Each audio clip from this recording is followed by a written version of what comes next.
Some renewed talk of killing the filibuster. This has, of course, gone back and forth, and Trump previously pushed the idea of killing the filibuster during the quote-unquote government shutdown, the furlough of non-essential employees. And we may have another one after the first of the year, as we've discussed with Steve Moore and others, depending on what happens in part with the extension of Obamacare subsidies. Heather Higgins writes in The Hill that the filibuster must fall to save the republic. The very future of the republic turns on whether or not the filibuster is eliminated. Heather Higgins is the CEO of Independent Women's Voice and the president of Suasion Insights. She joins us now. Heather, thanks for being with us again. Appreciate it. My pleasure. And disclaimer on headlines. Yes, I did not write that. No, I know. That's the Republic will manage one way or another. We'll muddle along. But I think it will matter better. So, all right. So I know from reading your piece that the position you take in your op-ed is not always the position you've held. So what has changed? I actually was originally going to write the piece about how they should keep the filibuster, and using it to break the logjam over the CR was an insufficient reason to get rid of it. But in doing that, I reviewed the history of what had actually been said by left and right. And one of the things that really struck me, just to have an analogy, if you're going into a boxing match and your opponent, not just in your imagination, but has publicly and repeatedly said that they're not bringing boxing gloves, they're bringing a knife. And you show up with your boxing gloves tied on, and they're reaching into their waistband and pulling out a knife. That's just stupid on your part. That's not paying attention to what the signals are. And there have been so many clear statements that if the Democrats get the control that they want, they will eliminate the filibuster, they will pack the Supreme Court, they will make D.C. a state so that they get an even greater majority in the Senate, that sort of thing. And so it seemed to me, if you know that that's going to happen, it's sort of politically irresponsible to sit on your hands and not do anything when there are things that are broadly popular with the American public that would do a lot to encourage confidence in government, that we're actually going in a better direction, that we've taken care of some of the problems that beset us. And so I enumerated those in the piece of the sorts of broad, what should be bipartisan things that you should be able to accomplish were you to get rid of the filibuster. Right, but I mean, the pronouncements notwithstanding, when it comes to that moment, some people who talked tough about ending the filibuster for the purpose of appeasing, if not motivating their base, may walk up to that precipice and take a step back. And I'm not just talking about John Fetterman, who opposes eliminating it. I'm talking about other senators who may not want to set that precedent because, of course, they know what that unleashes. And I would say the same thing for Republicans. What this unleashes. Yes, you can do things that you otherwise cannot do in the current construct. But if you blow that up, then you have eliminated the precedent, and you guarantee that there'll be this never-ending back and forth. I mean, every couple cycles or so, we're going to have a different number of members of the Supreme Court. I mean, what kind of sense does that make? Look at Texas. If the sort of reasoned thinking that you and I wish would prevail were the current sentiment in the primaries that any senator who opposes a filibuster would face, Colin Allred would be the Democratic nominee for the Senate in Texas. Instead, you have Jasmine Crockett. Mm-hmm. In New York, admittedly, all the alternative candidates were old and unappealing, but Mamdani is a different flavor of Democrat than what you normally get, with a different policy range than what Democrats used to stand for. And that's where the energy in the Democrat base is. So all those senators who voted to eliminate the filibuster last time are going to be under enormous pressure. And Fetterman didn't vote last time, right? He wasn't in the Senate, but everybody else Right. was. Right. And they're going to be under enormous pressure that they will be primaried and run out of town on a rail, much like Sinema was, right? When she didn't toe the line. So she's no longer there. Manchin is no longer there. It became harder. And it's as long as the party is in control of its most extreme flank, I think it is reasonable to expect that those individuals might wish to vote otherwise, but they're going to view their own self-interest as being such that they will end up voting to eliminate the filibuster. Well, Which is why Schumer, of all people, was talking about getting rid of it, right? Yeah, he wants right. to prevent a primary. Yeah, but then there's also trying to calculate the political damage that you will do to the party if you're the first mover in this direction, such that you potentially imperil any majority you have the prospect of getting or keeping. Maybe. I think that the calculation of Washington is that this is an inside political game. Most Americans aren't paying that much attention except in impassioned base.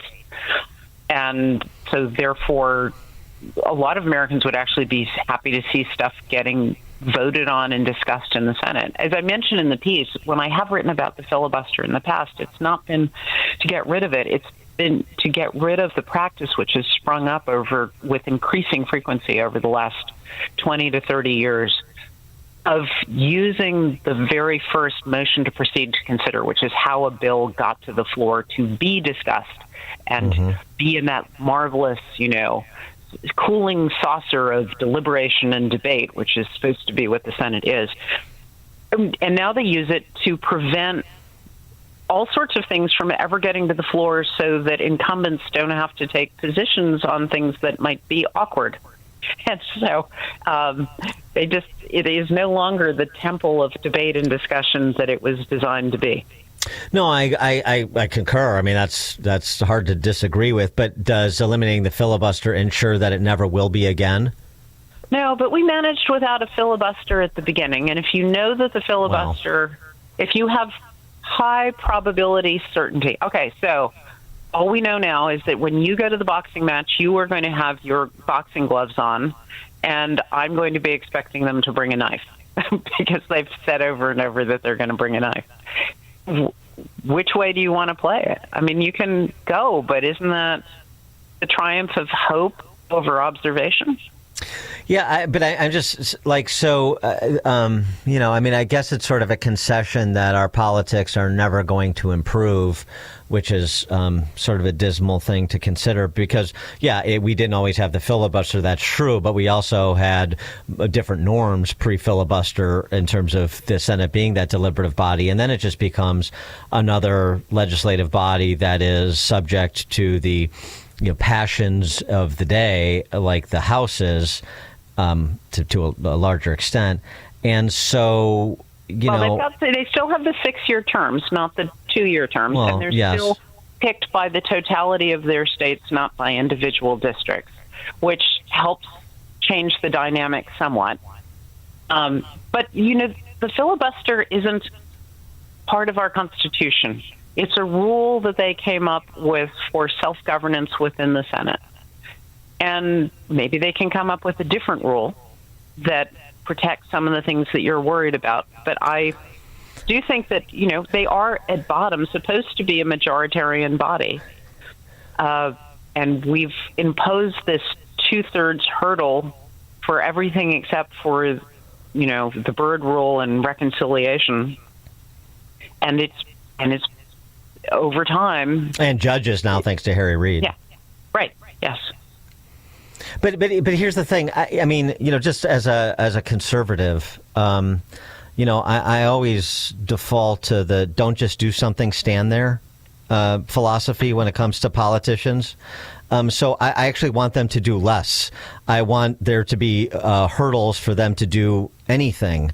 That's preferable. Now, I know, so people look and say how bad it is now, $38 trillion in debt and all in the expansion of the welfare state and stuff. And I say, well, it is. And imagine if there weren't the hurdles in place to do more in that direction than has been done. I totally empathize with your sentiment. I also recognize that started in a time when government was involved in so much less of our lives. And actually, government originally in the 1700s and 1800s was really much more of an adjective. There were different types of government. There was family governance and civic governance and all the rest of it. There wasn't this idea that the federal government touched everything. Yeah. But now it does. And there are things about it that really need to be corrected, systems that have gotten broken. And I think it's incumbent on us to try to fix those systems, make sure that the rules are straightened out.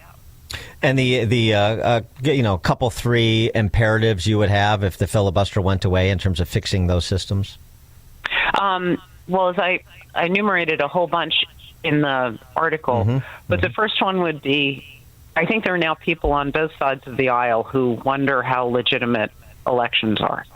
So the first one would be making sure that you've got verifiable systems where audits can actually pick up if there's a problem. Paper trails, serious penalties for fraud. There's a big argument, I think, for government efficiency. All you would have needed in the reconciliation bill was a line that says the president has the authority to fire people within different agencies of the federal government, and 80% of the lawsuits that are out there would have gone away. By creating that clear executive authority over the executive branch. And that would do a lot to clean up the bloat and the inefficiency of government. A third one is healthcare price transparency. I think that Americans are crying for this. It is the one area of the economy where you cannot see prices before you engage in a transaction. And as a conservative, you cannot have a market unless you can see a price in advance to make a decision. Almost all of bankruptcies that we have now in court are medical bankruptcies. And that's because there's been huge vertical integration and huge price obscurity.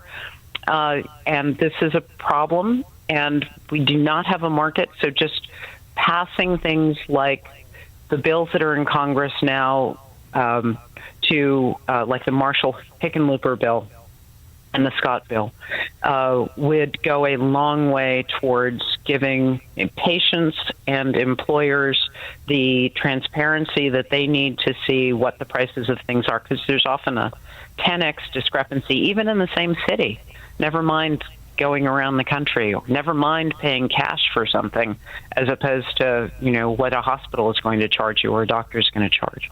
Huge savings to be achieved. But like a couple of the examples. So, for example, the executive authority to get rid of bureaucrats. The Supreme Court is about to hold forth on that, probably in the direction of the president and executive power. And so while the gears have grinded slower than they would have had there been no filibuster, they may arrive to that same place with more lasting power because the Supreme Court has taken up the issue. Which is wonderful. One less thing to do. Given this Senate, even if you got rid of the filibuster, I don't know how much they would actually do. There seems to be a trend towards inertia. But yeah, I mean, they do some things, but at the same time, there's a chance that, for example, if you're a free marketeer, you probably viewed the idea of having tariffs as a horrific idea. And what we've learned over time, I think even the most adamant free marketeers, the Steve Moores of the world, have learned that tariffs are actually a phenomenal negotiating tool, not just for economic issues, but for national security issues.